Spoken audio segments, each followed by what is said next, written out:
Water. Idaho's most precious resource.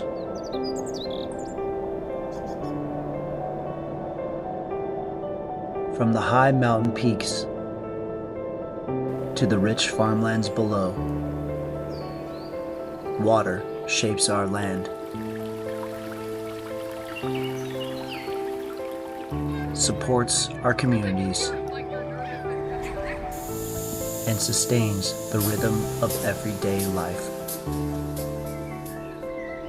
It flows through our homes, our fields, and our hearts. But what does it take to bring this precious resource from nature to where we need it most? Join us as we explore the journey of Idaho's water.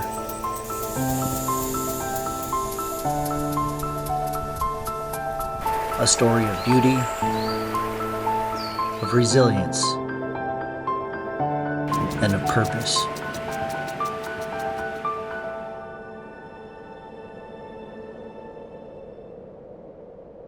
All of our water originates as snowfall. Okay, some amount of it originates as rain, but the vast majority is snowfall that occurs over the mountains and then builds as snowpack throughout the winter. And that's why snowpack numbers are vitally important. Brian Patton, I'm the Deputy Director of the Department of Water Resources and the Executive Officer of the Idaho Water Resource Board. A lot of people in Boise or wherever, they watch the snowpack numbers because, hey, good ski season, right? We watch the snowpack numbers because that is where our water supply comes from originally. Spring comes, the snowpack starts melting and it runs off into our rivers and streams. And usually when we have these snow melt driven systems, you get a big flow in the spring.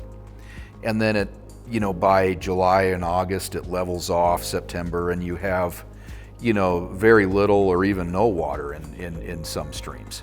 And that's why we need the storage reservoirs, is to be able to capture that spring runoff that comes out of the snow melt. Put that spring runoff in a bucket or a series of buckets to be able to hold it for when we need it. Probably the largest challenge we have is around the state is declining aquifers and the impact that those declining aquifers have on surface water supplies. Layered on top of that is, of course, population growth. Idaho's population growth has doubled in the last 30, 40 years. And then layered on top of that, I would say, is our challenges with aging infrastructure.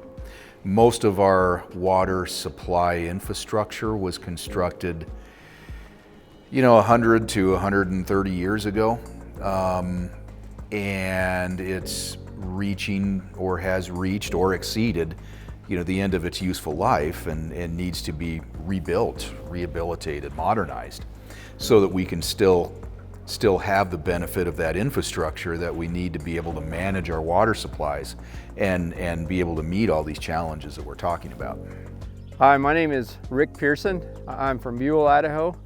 I am a third generation Idaho farmer, been here since I was a junior in high school.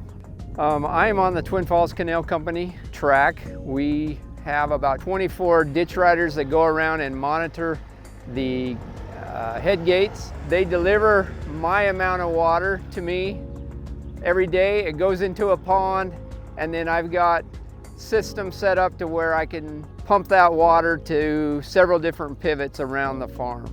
Just about all of my pivots are on an app on my phone, so I can control and see exactly what they're doing at all times and know how much water I've put down. In the last 20 years, the water shortage has gotten more serious, and it's gone through the court system. There was a water call. In the state of Idaho, we have what we call first in right, first in kind. So the person that applies for the water first is the guy that gets the water first. And so the Twin Falls Canal Company obviously had senior water rights. And as the water started to drop, we had to put in a call to get the eastern part of the state to help us manage the water better. There were several court cases that kind of set up the stage for where we ended up last summer, which was the call and the mitigation plans that had previously been made between the surface water groups and the groundwater groups had kind of fallen apart. And so last summer, in late May, the Idaho Department of Water Resources decided to issue red tags on many of the groundwater wells across the eastern Snake River Plain aquifer, which would have amounted to between 700 and 900,000 groundwater right acres being idled last year if we hadn't figured out a path forward. That agreement ended up coming out where groundwater users would have a 4-year block of water. They could use it all in 1 year if they wanted, but when it came to when their water's gone, their water was gone, they will have to shut off. So that puts everybody in a situation where we're gonna have to be mindful every year, from year to year, about what we have to do within our own operations to make that agreement work so that we can bring certainty to the landscape environment for groundwater users across the eastern Snake River Plain. Idaho is blessed with an abundance of water. Rushing rivers, deep aquifers, and snow-fed reservoirs fuel our farms and fill our faucets. But that abundance is not without limits. As our population grows and industry continues to rise, the demand for water increases year after year. At the same time, much of our water infrastructure, our canals, our pipelines were built decades ago. So meeting tomorrow's needs means investing today in both conservation and modernization, so we can protect the water future that we all share. Really, it's about meeting a demand that is shifting and changing in an urbanized environment. And we're having to do that all over the state. Whether you're in the Magic Valley, in eastern Idaho, and North Idaho, you're looking at how can we evolve our infrastructure through piping and lining, through these automations and things like that, to be able to meet the demands on our water supply, which aren't just ag anymore. It's our cities, our industries that also need, and the need and desire for us, our citizens, to play with water, whether it be boating on a lake or rafting in a river or fishing or in a stream or whatever the case may be. Water infrastructure is the key, really, frankly, to our economy and our way of life. If you look at the earliest days of Idaho, this sagebrush desert, basically, and the way we have turned it into an agricultural mecca, recreational mecca, whatever it is. If you look at dams and reservoirs that form the basis of irrigation, but also provide low-cost hydropower, provide recreational opportunities, provide flows for fish, just provide so many things that touch our lives. There's not a single person in the state that doesn't have the benefits of water infrastructure touch their lives in one way or another. Since 2015, when aquifer management actions started in earnest, when we started the aquifer recharge program, and when we started, when groundwater users on the eastern Snake Plain started their groundwater conservation measures, we've seen a stabilization of that aquifer. Not a rebound yet, but a stabilization. And that's certainly a hopeful sign. We're standing in front of a major recharge canal in the Egan Bench area in eastern Idaho. This recharge canal goes out through our farm and ends up out in the desert, where it goes down into the aquifer and provides a significant amount of natural recharge that helps stabilize our aquifer. This recharge effort represents a case study of exactly what we want to have happen when we're talking about recharge efforts. It is an ability to expand upon what's already in place, while at the same time ensuring that we're delivering water to all existing right holders. In short, it's a perfect blend between respecting water rights and at the same time providing for mitigation and recharge that supports the overall health of the entire system.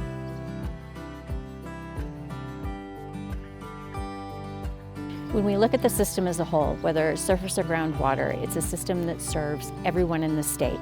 Ag, residential, industry, you name it. We need a healthy water system in total. Projects like these support the entire system in total. Those are the kinds of additional projects we should be looking for in the future to help ensure that everyone continues to have access to a sustainable source of water, and in doing so, by respecting that the system interacts with each other. Again, whether it's surface or groundwater, we're setting us up for future success to ensure that our economy continues to be healthy and that we continue to have an access of water for future generations.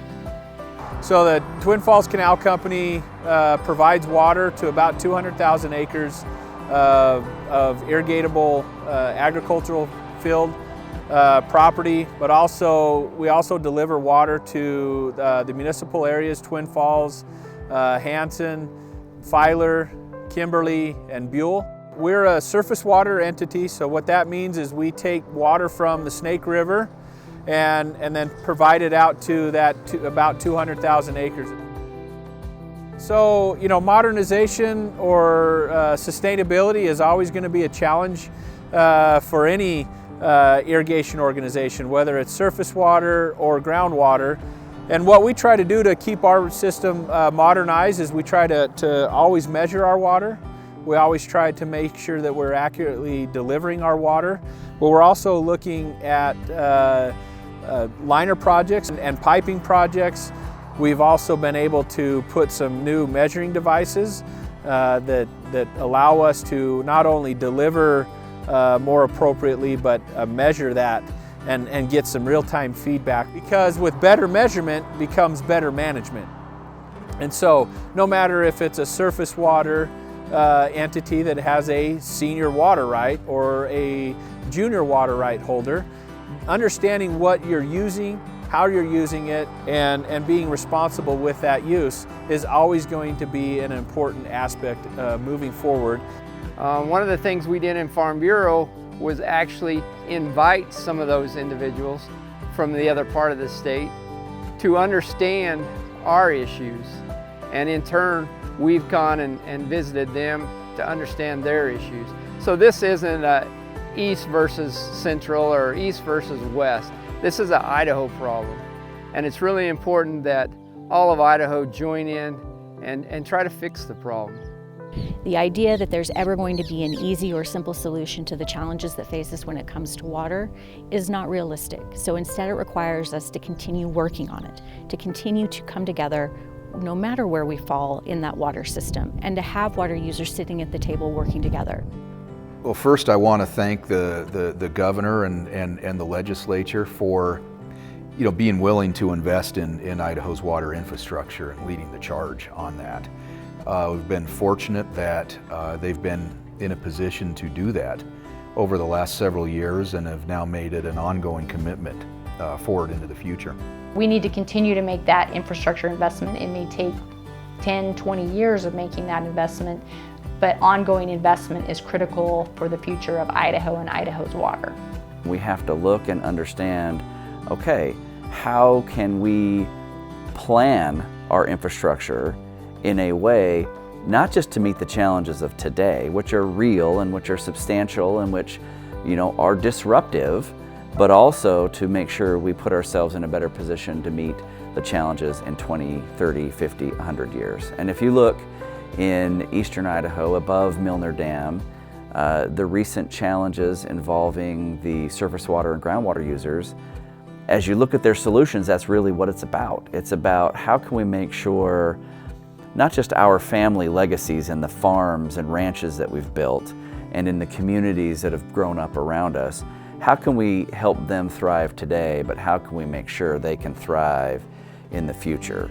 Is it through recharge, through cloud seeding, through efficiency improvements, through building new infrastructure? What are the things we need to do today to make sure we're in the best position to meet the needs of tomorrow? Despite the challenges we face, Idahoans are working together to manage and protect one of our most vital resources. From aquifer recharge and conservation efforts to improved water management and investments in modern infrastructure, we're finding smarter, and more sustainable ways to steward our water. By continuing to collaborate, innovate, and value water as the foundation of our economy and our way of life, Idaho can ensure a prosperous future for generations to come. But the future depends on each of us, whether it's conserving water at home, supporting responsible policies, or simply staying informed. Your voice, your actions, and your choices matter. Together, we can preserve the lifeblood of our land and ensure that Idaho's water remains a source of strength, of growth, and of opportunity for today and for tomorrow.